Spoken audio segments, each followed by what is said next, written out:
Okay. So today we're going to do a deep dive into this Litter poll that came out. I guess like late March? Yeah, end of March. End of March, yeah. And it asks both Canadians and Americans about the idea of like closer ties. And I mean, they go all the way to asking about, annexation. So what can these numbers tell us about how things are going between the US and Canada, especially, with some of the rhetoric that's been flying around lately? Well, I mean, it's a really interesting look at kind of like the public sentiment, Yeah. and I think there's some findings in here that are pretty telling and hint at maybe some shifts that are going on. Yeah. Yeah. I mean, the headline for me is that 20% of Americans who were polled said they'd like their state to join Canada.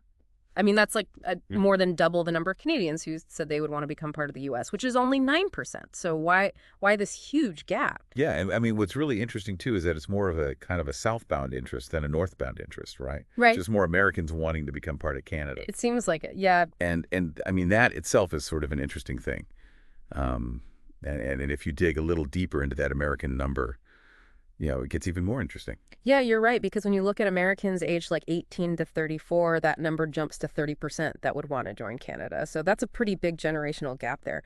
What What do you think's driving this stronger interest among younger Americans? Yeah, it probably is a reflection of a few things. Mm-hmm. Andrew Enns, who's the executive vice president at Ledger, he sort of pointed to how incredibly polarized things are in the U.S. right now, and the fact that Donald Trump remains kind of like an unpopular figure with a pretty sizable segment of the American population. Mm-hmm. So younger generations in particular, I think, have grown up in this environment, and yeah, it speaks volumes, I think. Yeah. So it's not just general dissatisfaction, it seems like. And, N specifically mentioned that stances on like hot button issues such as abortion rights and immigration, within the U.S. might be pushing some Americans to kind of like, look at Canada differently. Right. Totally. Yeah. I mean, when you have pretty starkly different kind of social and political values in neighboring countries, it's going to be the case that people who feel strongly about certain issues might start to look elsewhere for a better fit. And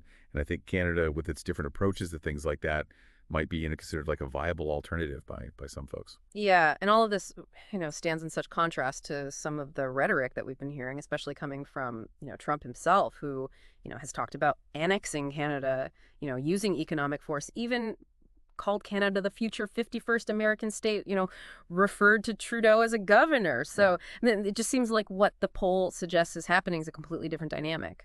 Yeah.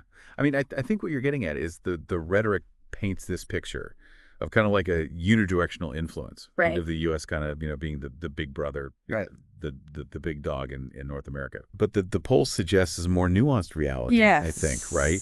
Where, where a pretty sizable portion of the American public, seems to have some genuine interest in Canada and potentially for reasons that go way beyond, simple economics.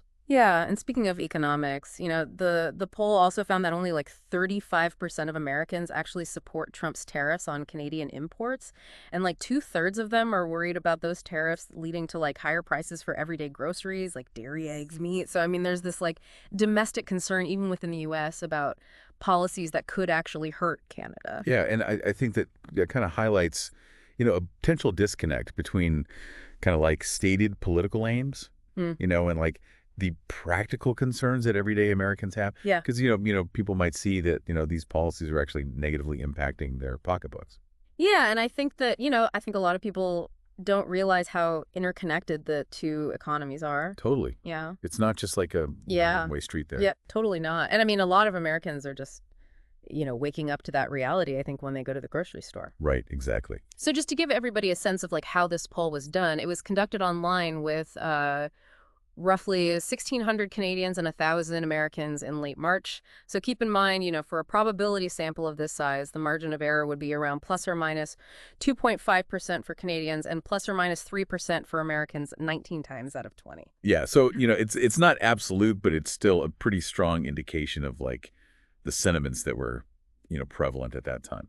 Yeah, so it seems like the big takeaway here is that despite, these strong pronouncements about, the U.S. potentially absorbing Canada, this poll reveals that there's actually a significant number of Americans, especially younger ones, who are drawn to the idea of joining Canada themselves. And it seems like, political and social factors are really important in driving that. Yeah, and I think, It's really interesting to consider is what this kind of sentiment, particularly among younger Americans, might signal about, shifting perceptions of like national identity and what constitutes good governance, in North America. Yeah, that's really interesting. I mean, could we be seeing, the beginning of a shift in how people view the traditional, like, boundaries and even the appeal of these two countries?